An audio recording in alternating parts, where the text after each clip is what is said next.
here, I have another show, The Sea of Glass. Must come to understand the power, or how to understand the scriptures. And I want to talk about that tonight.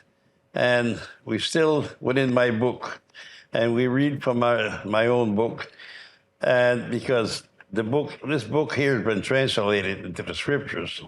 So this is why we use my book. And I want to tell you that it's a great thing to be here. Okay? Okay. Okay. Okay, for those following at home, I know that a lot of people have acquired our book already, and they wanted to follow us as we read. So I'm just going to give you, like we used to do from the Bible. So I'm going to let you know that we're working from the book of Numbers, and this book on page 141.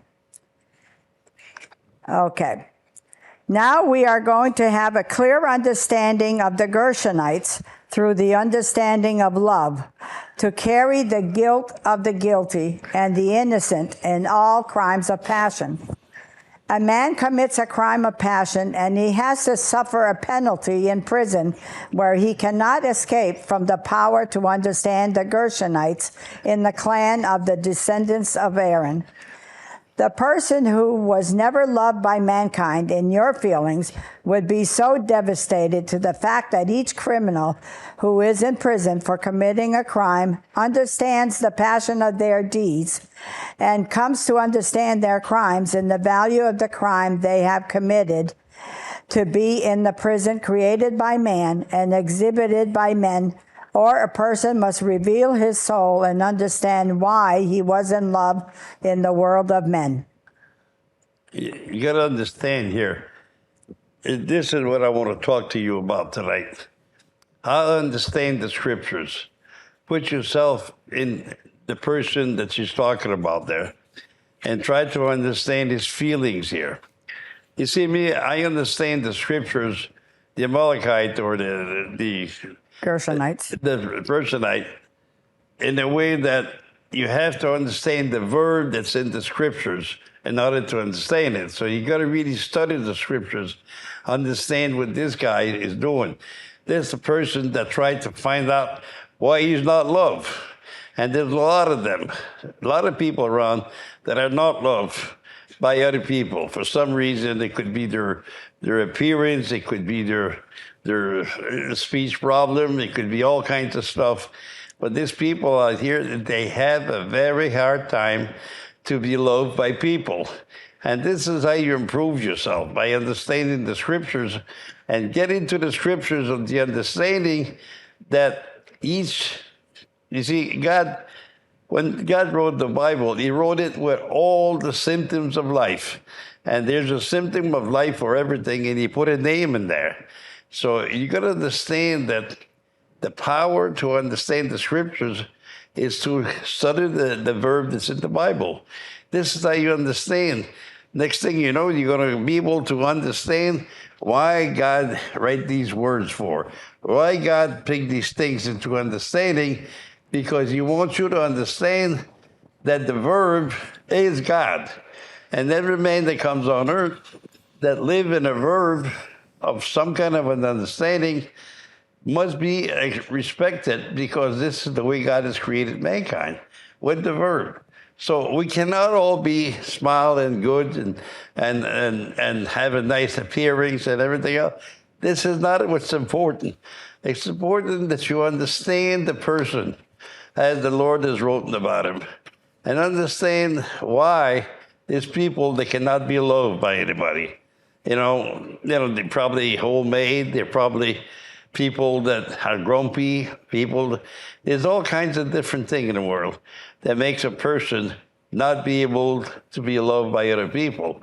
And this is where how you pronounce that word? The Malachite or the Gershonites. The Gershonite, okay? You got to understand that the Gershonite in our midst is the people that cannot be loved.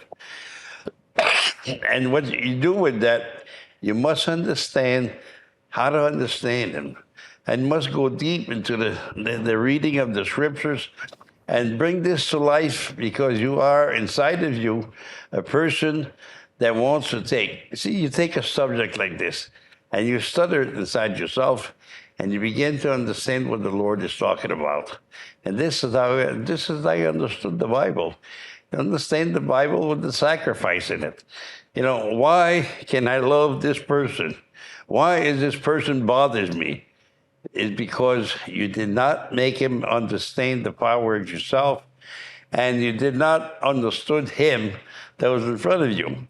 These people that comes around you, they're liars, and you don't like liars. You see, that's another, and they'll tell you a story that it's not true, and you're not going to love them because of that. The thing is, you got to go down to the feelings of your understanding, and you got to stutter the way the Lord has presented it. And the Gressonites are the people that over there and they're hurting inside of them because nobody loves them. And it's a terrible thing not to be loved in this world. And these people are not loved by their family. They're not loved by their friends. They're not loved anywhere. And that's the people that makes criminal. That's the people that comes and rape people and do all kinds of different things because they don't have any love inside of them that other people shows on them. And this hurts, It's a very painful thing to a person not to be loved. It's not an easy thing. And you really have to work to come to the understanding. This is what my book is all about, is to understand and go deep into the understanding of the scriptures and understand what it means. And that's a good way to look at the Bible and understand with the verbs. Because God is the verb, so he created us with the verbs. So we all have something in our life that other people won't like. Go ahead, Mike. See, this is a show about love. But let me start off first by saying the book that we wrote is called The Sea of Glass by Roger Akerley. Rita, show up the cover of the book, please. The Sea of Glass by Roger Akerley, and if you wish to find out more information, you can find it online. Okay, thank you. Now, this is a book about love. Today's show is about love. And everybody needs to be loved. No matter who you are, you need to be loved. And it doesn't matter if you don't have the look that the people want, or you have some issues going on, and so you get teased or picked on or bullied, or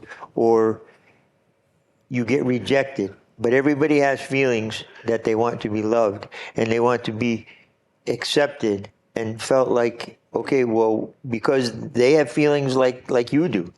And the Gershonites are the ones that people can't love. But you have to figure out a way to love them because they're an equal to you. Just despite the differences that we all have, we're all equals. Doesn't matter what race we are, or what gender we are, or what sexual orientation, or what team we're a fan of, or how tall we are, or anything that you can think of that makes us different. We're still equal. And you have to love people. And it's hard to love people under the old heaven, because the old heaven is about dividing people. And it's about saying they're not as good as we are. They don't know as enough as we are. They're not as spiritual or as holy as we are. So when you put people on a scale like that and you put them beneath you, you feel like on some level, well, you don't have to love them as much as you might love somebody else. But everybody deserves to be loved equally. And it hurts when you're not loved. And that's where these things come from, because it confuses people who say, look, I'm just like everybody else. I don't feel like I'm beneath anybody, but they put me like that.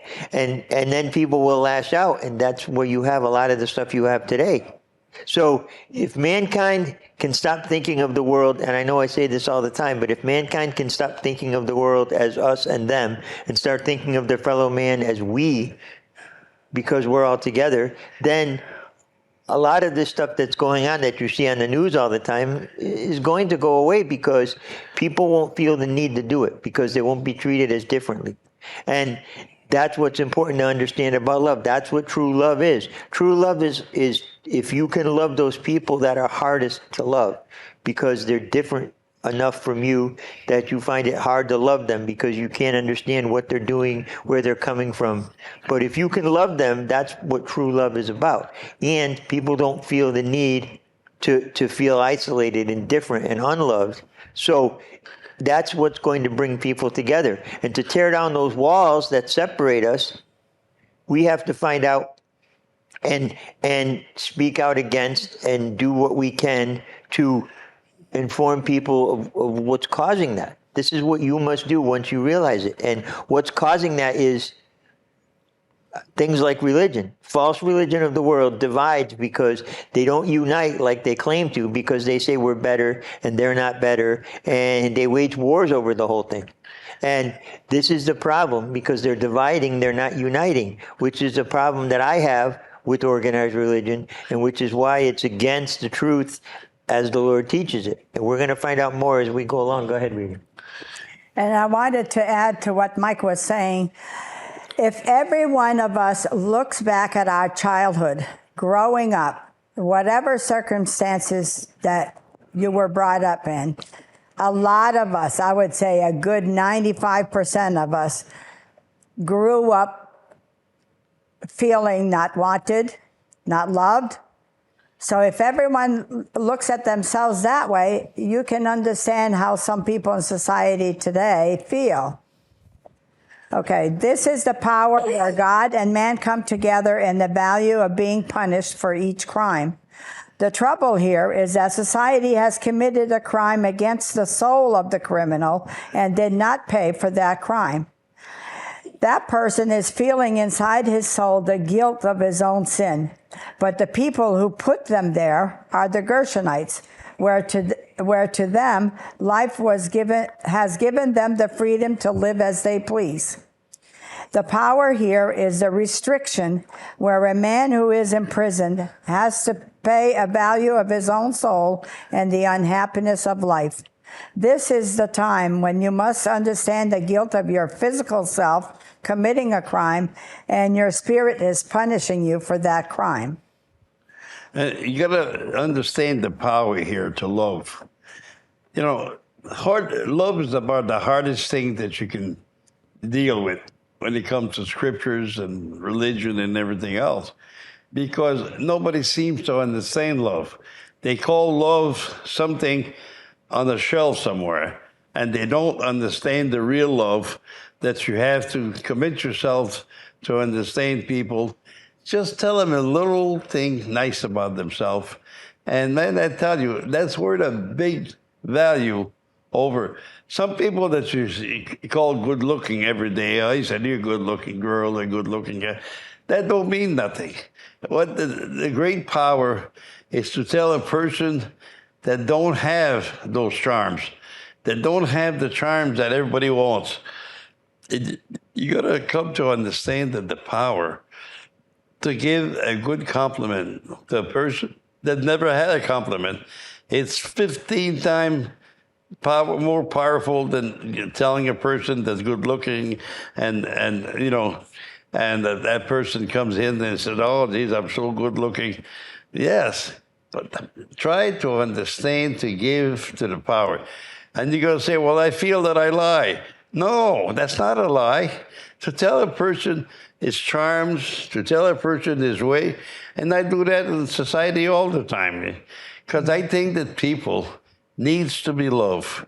I really think that the society right now, and then they turn against society and kill people and shoot people because it's not the real love that was predicted for this creation. You must come to understand, and you must come to like the people that don't like themselves.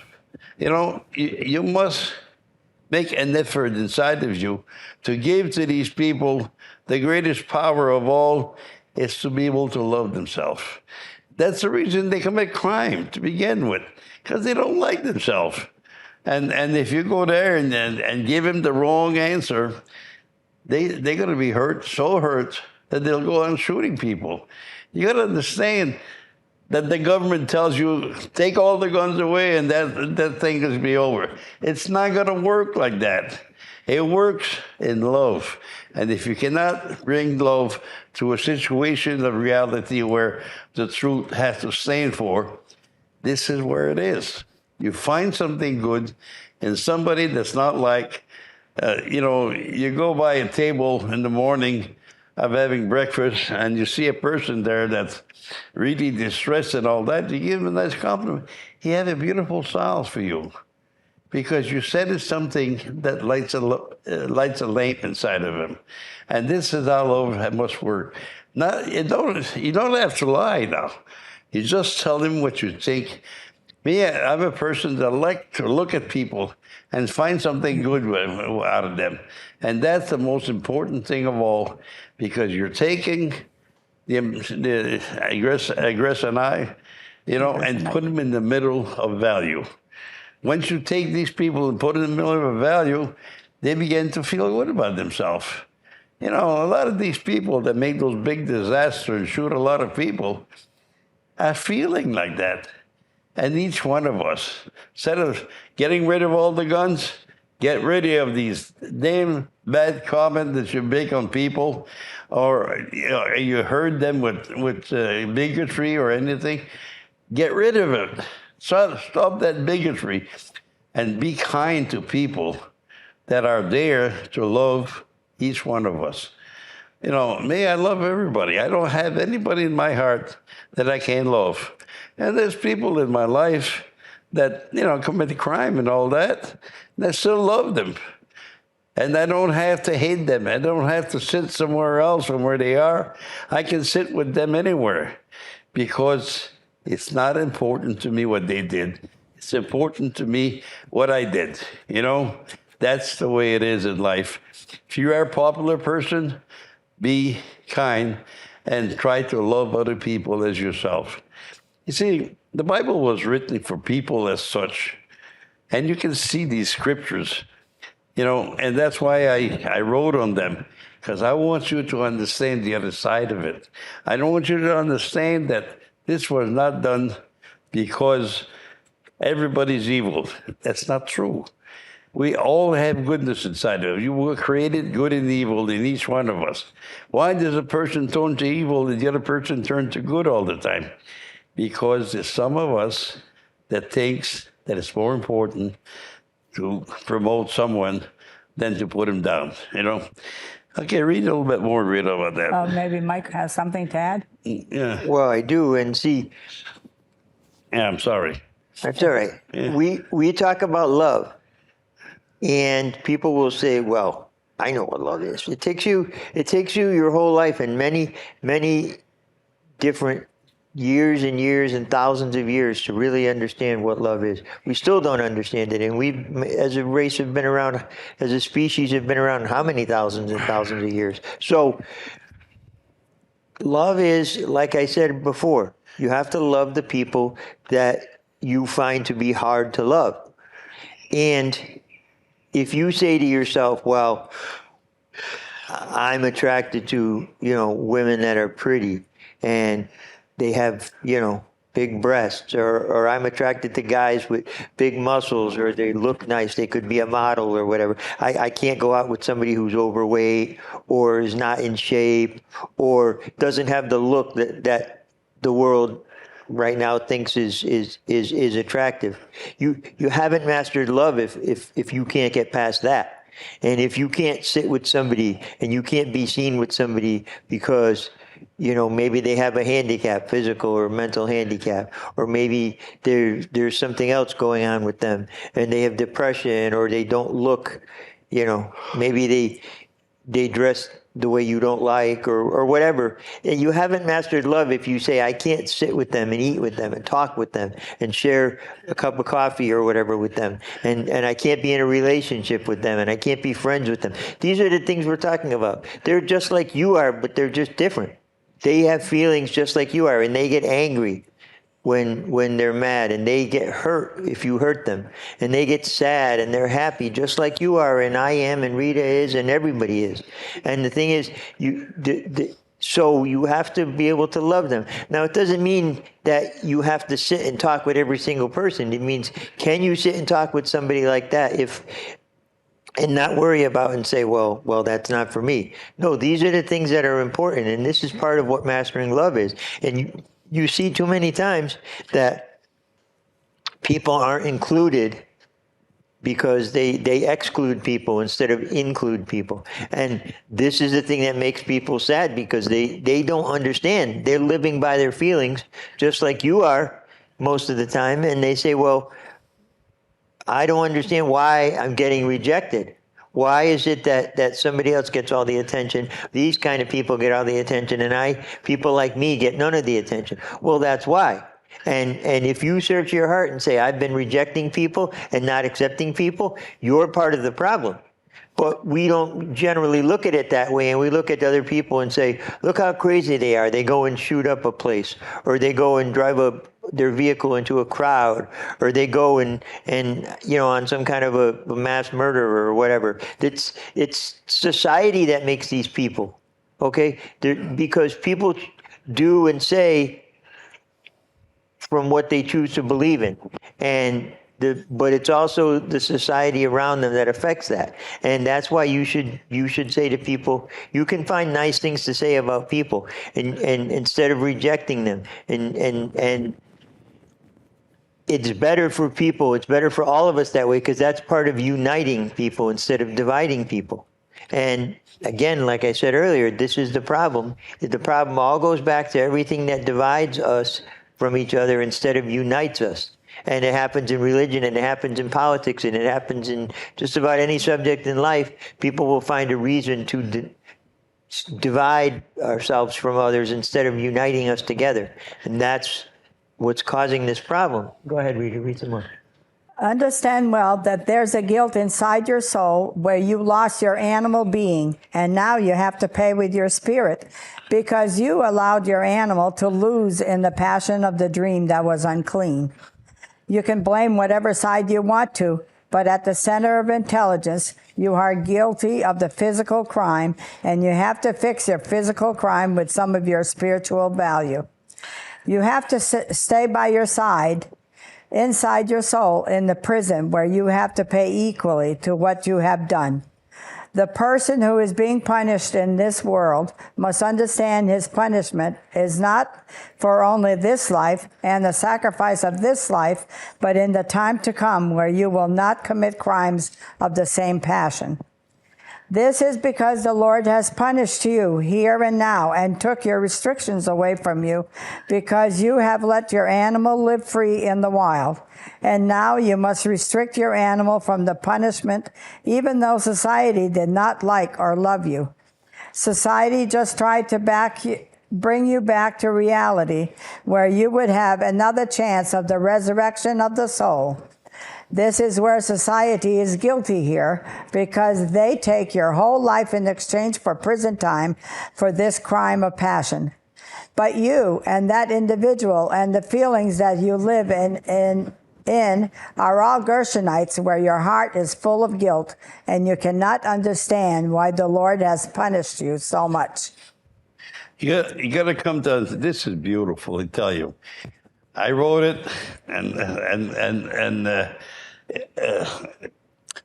guy next to me here, edited it. But the thing is, it's beautiful to hear this. It's the most beautiful to see. What can you do for your brother? And what I was telling you there, that you have to look at the verb in the Bible in order to understand the Bible. This is nothing that you come to understand for yourself. You read the scriptures in a way of the verb. And once you start understanding that everything is a verb, that everything that everybody does is a verb, and this is how the Lord named them. And he wants you to love all men. Not the guy that goes to church with you, not the guy that goes to work with you. Everybody, and this is somebody that works in the office and you work in the shop. You can love this person by just being kind to her. If she looks like she's, some high status, that don't mean nothing. what means something is what you feel about her, about him, about the understanding. And if you listen to other people are very mean and very, very cruel with comment about people. Next thing you know, you listen to the people that don't make no sense with commenting about other people, and then you start to believe like them. The thing is, this is why the scripture is that you good look at the verb, and what happened is this power of understanding, where the glory of a human being looks deep down in the heart of a human being and find a good verb to place on the statue of that person. And this is the way it works. You don't come to understand, that the verb, it has to be, you find it in the scriptures, you put it inside yourself, and next thing you know how to do it. And this is how I come to understand most of the scriptures, by placing that verb inside myself, by placing a person that's not love, and you love him. And I didn't experience this in my life with all the people that surround me, and it's very hard to do. But this is where it makes you a God-loving man, by loving the Lord your God, by loving what he created. And that's the way it is. I know God said, well, I can't create the whole world perfect. I got to create some people of all kinds. And this is the way it is, because there was no way in the creation for perfectness. It was only possible to create people in the image of the understanding. And sometimes they have to have people that do the things that are stupid in front of you, and then you don't try to blame them for it. Try to protect them. Try to say you didn't mean to do that. You were just, because all of these things that you do for the truth, you do it for God. God is the truth. And if you love the Lord God, your heart, you love the truth. And that's how it goes. Unless you can understand that God is the truth, you don't understand God. You see, I don't think a Christian, I never heard a Christian said that he loves the truth in front of God. They love Jesus in front of God, but that's an image. They love Buddhists in front of God, but that's another image. The thing is, trying to understand that what you do to others is your deeds that will come to be accounted for in the values of good and evil, in the values of right and wrong. This is where it is. And you commit your heart to understand, right and wrong. Next thing you know, you can live a better life on earth, and nobody can tell you that better life now is not going to be obstructing, because you're going to have your obstructions. But the thing is, try to love, because every time you do something against the poorest of the earth, you do it to God. And that's the way it is, because it tells you there, whatever you do to the least of mine, you will do it to me, and that's the way it works. So try to do, and don't think that the Lord lets you get away with that when you swear against someone, and you make him look awful, Just look at yourself in the stimulation of the truth. And you understand that I wrote this book for the purpose that all men can treat each other equal in the fashion of love and the fashion of life, and try to understand that nothing was given to you that was taken from you. It's you that took it from yourself and made yourself, an abundance of stupidity.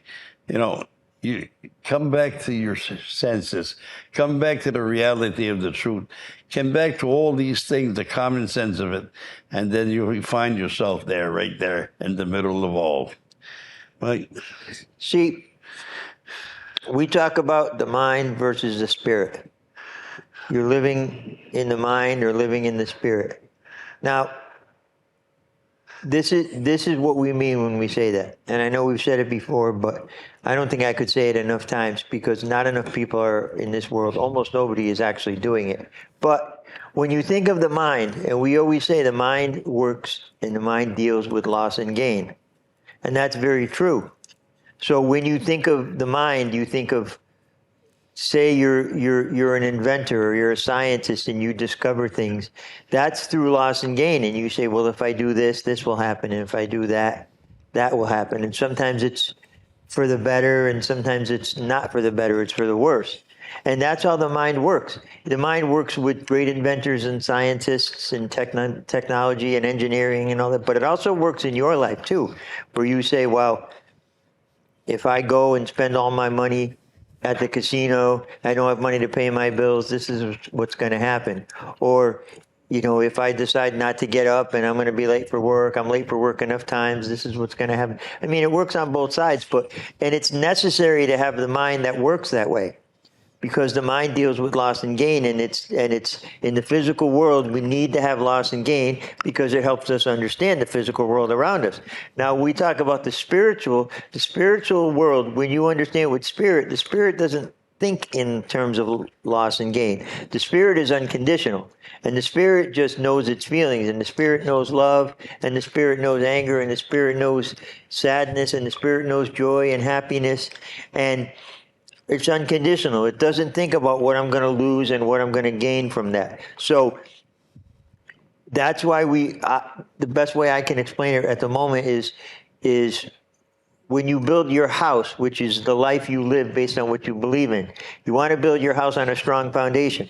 And you want to build your house on a foundation of spirit because the spirit needs to lead the mind. And what I mean by that is when you understand that the spirit just feels and it's unconditional, you don't worry about what you're gaining or losing by if you talk to that person who's handicapped, or if you help people out when they need it, or if you know what people are going to say if you start dating somebody who's overweight or has other kind of issues or whatever. You say, look, these are my feelings and I'm going to go with those. That's when the spirit leads the mind because you're not worried about what you're losing or gaining. You're going with your natural feelings. And that's the difference between the spirit and the mind. And almost nobody is living by the spirit, letting the spirit lead the mind. Almost nobody in the human race currently, even though they think they are, they're not really because it's all about loss and gain. And they'll say, well, I don't like this kind of people, or I don't like that kind of people, or I don't like this. They're not thinking about it properly. So in order to truly love, you also have to let the spirit lead the mind because it's unconditional. And religion doesn't teach that. Religion teaches that these people are good and these people over here are evil. When everybody can be good or evil and at times is.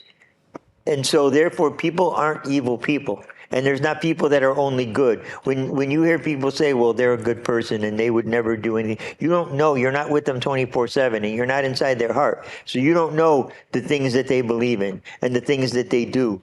Just like the people you say are terribly evil and everything. Maybe it's because they're living in a world where people automatically don't like them.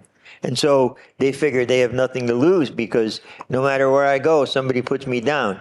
Because of what I look like, how much I weigh, or because of how I dress, or because I have some kind of handicap that I can't overcome and I can't make it go away. So you have to understand this is how that works, and you have to let the spirit lead the mind because that's the key to understanding. The scriptures were written the same way.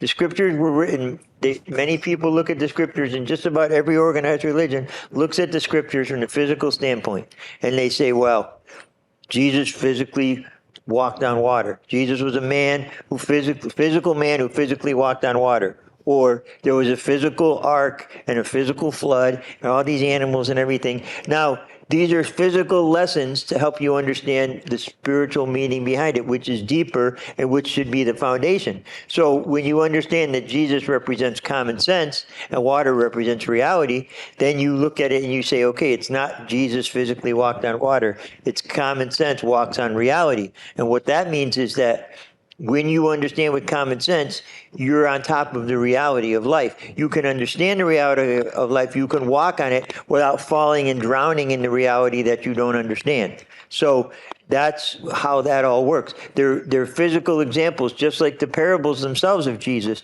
were physical examples. And anytime he gave those examples and the people he was talking to said, well, we understand what a fig tree is. We understand what the mustard seed is. And then Jesus said, okay, now take that up to the spiritual level.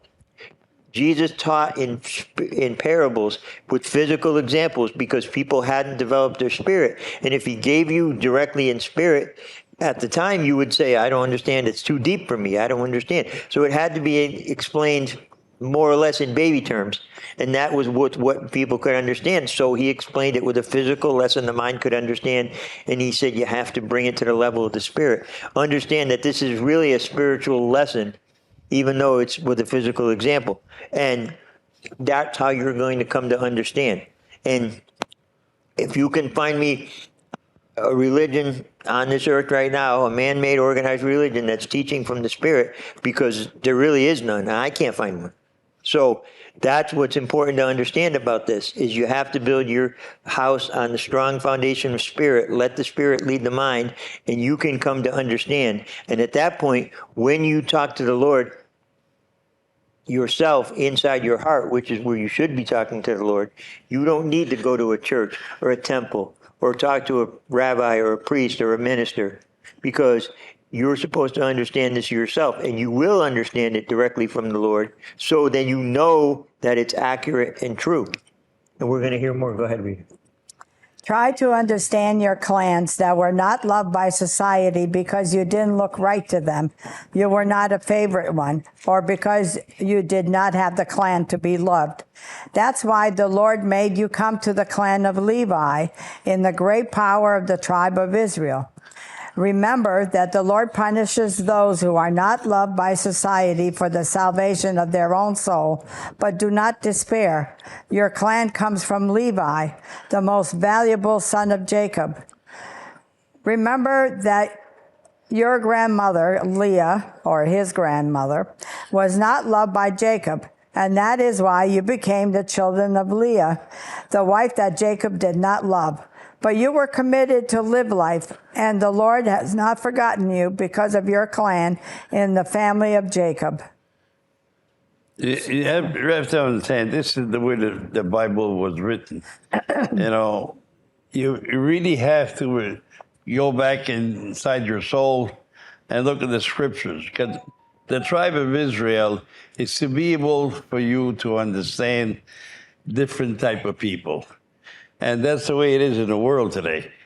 You see, if you were born from Leah, which is the first wife of Jacob, and because understand that his father-in-law tricked him into marrying Leah, and then he wanted ritual.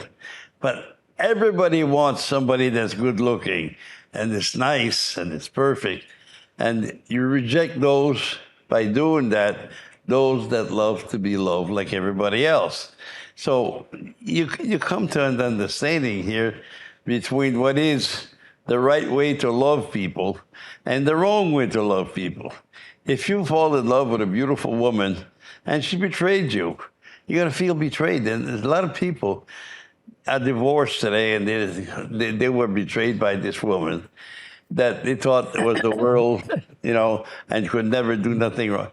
See, that look does not mean, look is deceiving. And if you look at look, instead of looking at heart, then you will be deceived. Because it's not the way it comes, it's the way it is. You got to understand that God, as creating man, and there was a big, huge burden for him, even though he's God, to create the world the way the world is. And many things that he did was because of the understanding of people and the way people act and the way people... God knew what was going to happen to all of us, today. And he knows that a lot of people were greatly loved, a lot of people were not loved. But you have to make an effort inside yourself to love the Lord your God and his creation. To love God is not enough, say, I love God. And you don't love the way the scriptures worked out. You don't love really what the Lord is saying. So if you don't obey the laws of the Lord, you're not with the Lord. You're not on the Lord's, and if you're not on the Lord's great power, what happened is that you break the value of what the person of the Lord is inside your soul. You got to love God with all your soul and with all your mind and everything else. And you can't form image of people. If you form image, this woman is beautiful and this woman is not, so I'm going to choose a beautiful one, well, you make the bad choice.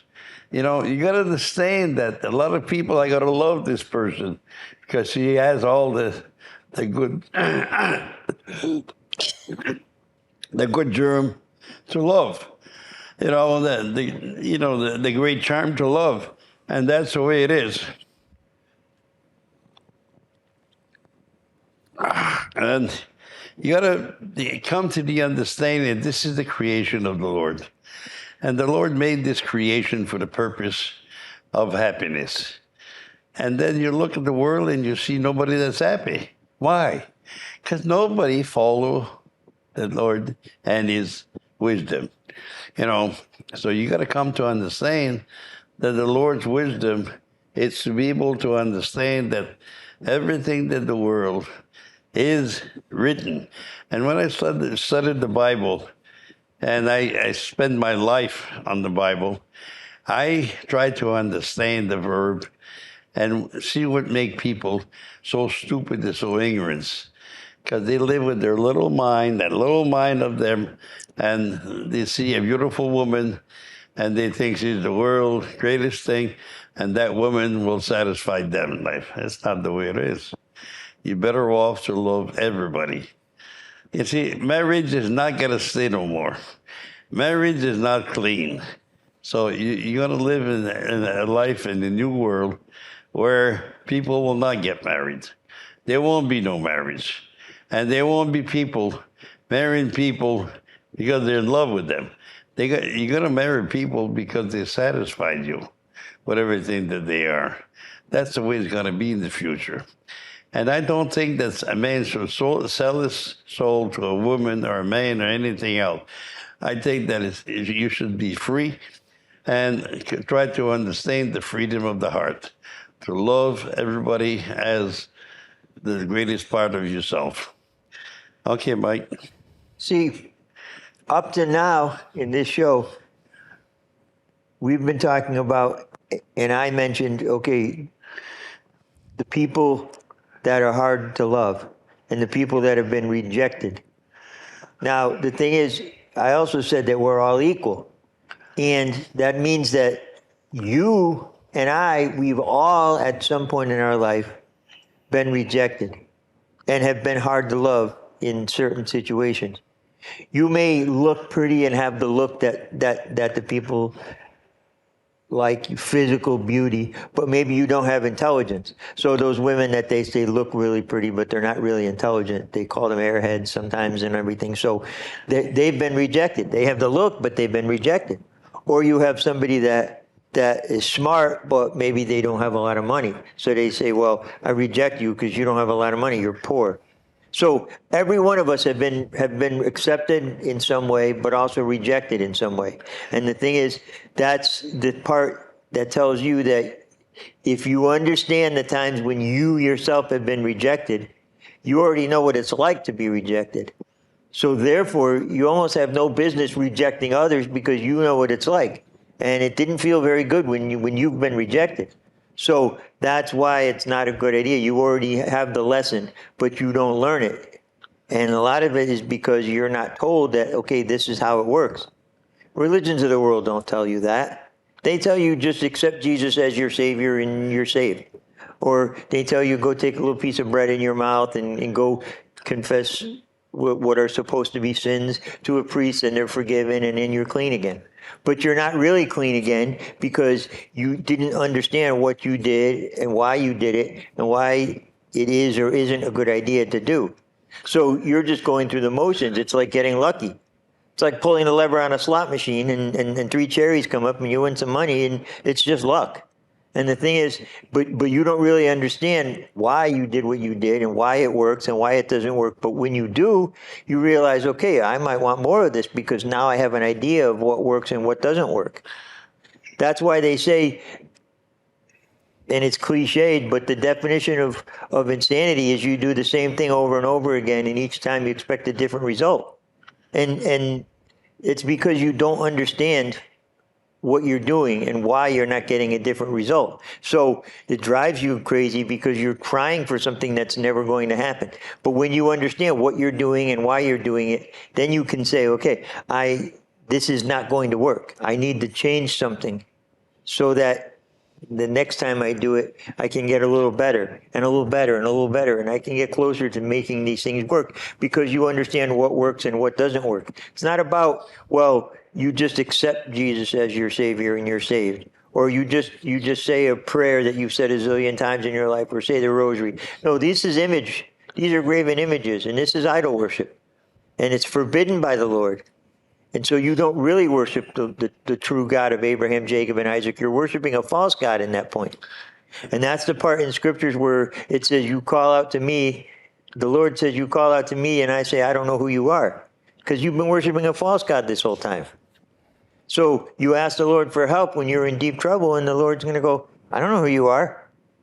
Your name's not written in the book of life because you haven't asked for your name to be written in the book of life. You haven't gone through the sacrifice of learning, which is hard. And it says right here, the Lord has caused these things to happen for the purpose of your salvation. You have to go through the pain and suffering of just like anything in life. When you study for a test, it's hard because you can't watch TV or go outside or go see your friends or whatever when you're a school-age child or in college. And you have to study for your test so you can do well and pass it. It's a sacrifice.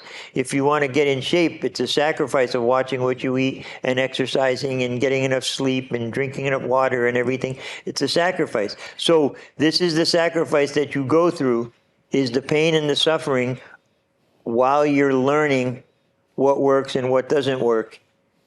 And God created life that way. There's no way around it. So when people say, well, you just do this and you're saved. No, that's not how God created the world. God created mankind so that you have to go through the pain and suffering of childbirth, which is the birth of spiritual understanding. And it must work the way that the Lord set it up. You can't change it just because you say, I don't want to go through that. Or someone comes up with an idea and says, no, here's the way it works. You should know that this is the way it works. And it's like a salesman that tries to sell you something that's not true. It's the same thing. These people of religion are selling you something that's not true, and it doesn't work. And there's no greater evidence than the fact that for thousands and thousands of years, the majority of the human race has believed in some form of organized religion or another. And there are hundreds, if not thousands of them out there to pick from. And the world just progressively gets worse and worse and worse and worse. We make little steps here and there. We make, okay, you can't be prejudiced. That's illegal. You can't own slaves. That's fine. Now people have rights that didn't have rights before. Women can now vote and own property. Okay, so we make little strides, but they're little baby steps. Still, it's not enough, and you have to go further, and you have to understand that this is what needs to be done. And like I said, organized religion isn't teaching it. And we're going to see more as we go, so go ahead, read. Yeah, you can tell we all have personal stories about being unloved and whatnot. We're putting our, how would you say that, on our sleeves? Wearing our hearts on our sleeves, Yeah. because what we're doing is we're telling you, look, we know what that's like. We've been through it. Yeah. And if you think about it, you have too. Yeah. There's always a point in your life when you weren't loved and you weren't rejected on something. And then you say, okay, well, now if you know what it's like, and you should because you've gone through it, now you know how other people feel. And maybe you don't want other people to feel that way. So you might decide to do your part so that you're not the cause of other people feeling that way. Anyway, I'm sorry, go ahead, read. That's okay. Now I'm going to skip around a little bit because we talked a lot about this. Now let's look down deep into our souls. See if you can exercise love in the fashion of the Lord. See if you can love those who cannot be loved, accept those who need to be accepted, and bring them forth to be loved. Understand well the clan of the Levi, and understand that if you need to be loved by others, then you need to love others in the same clan of where you are.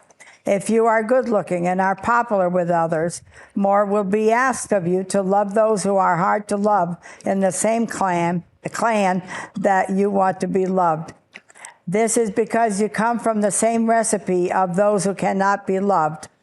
You see this in the kingdom that God has made. Try placing your trust to love others as you want to be loved and as you want to be popular in the world of men. Make sure that you love the forgotten, the people on drugs, people whom everybody hates, people who are nasty, miserable, and hard to get along with. You could be in any one of those clans with them and suffer in prisons of souls who cannot be loved because God made you beautiful and popular to test your love and see where you are going in the world. You have to be tested since you live in the vanity of your soul and you forget to love your brother.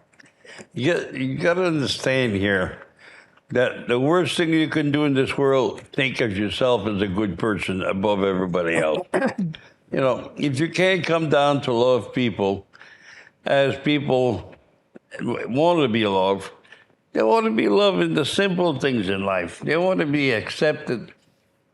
They want you to agree with them when they're in trouble, and they want you to understand their pain and their suffering.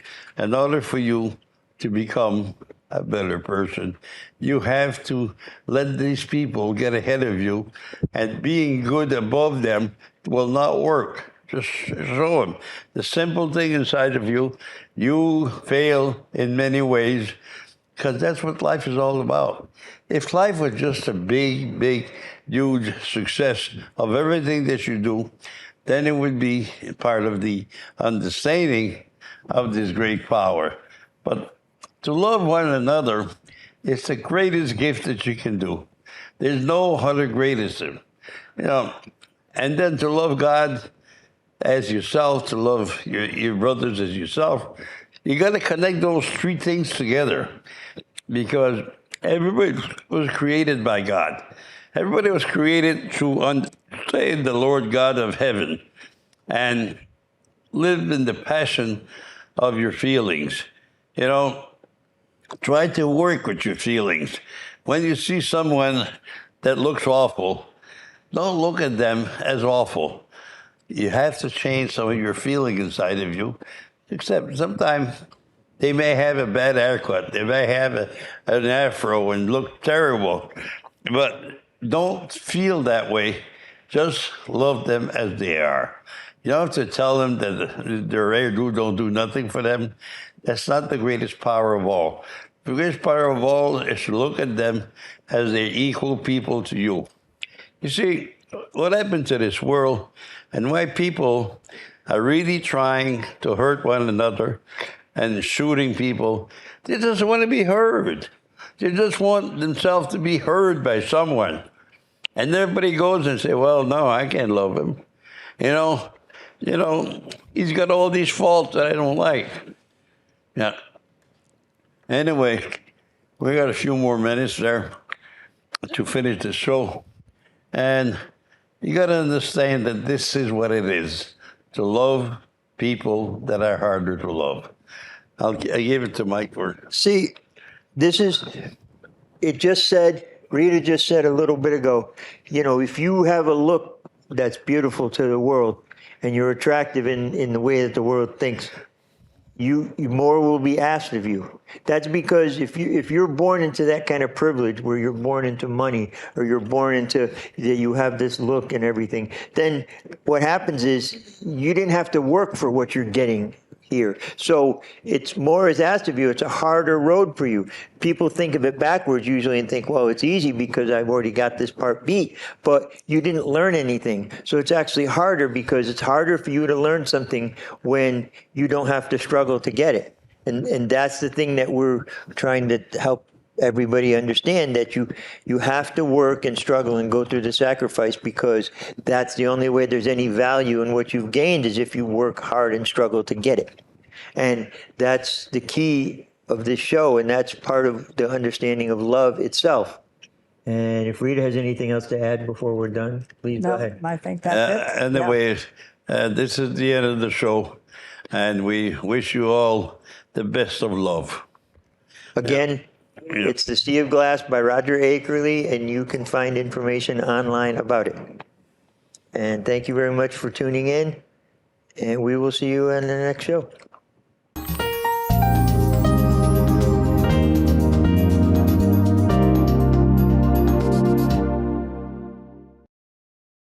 Nick Augustino right here at the East Side Restaurant.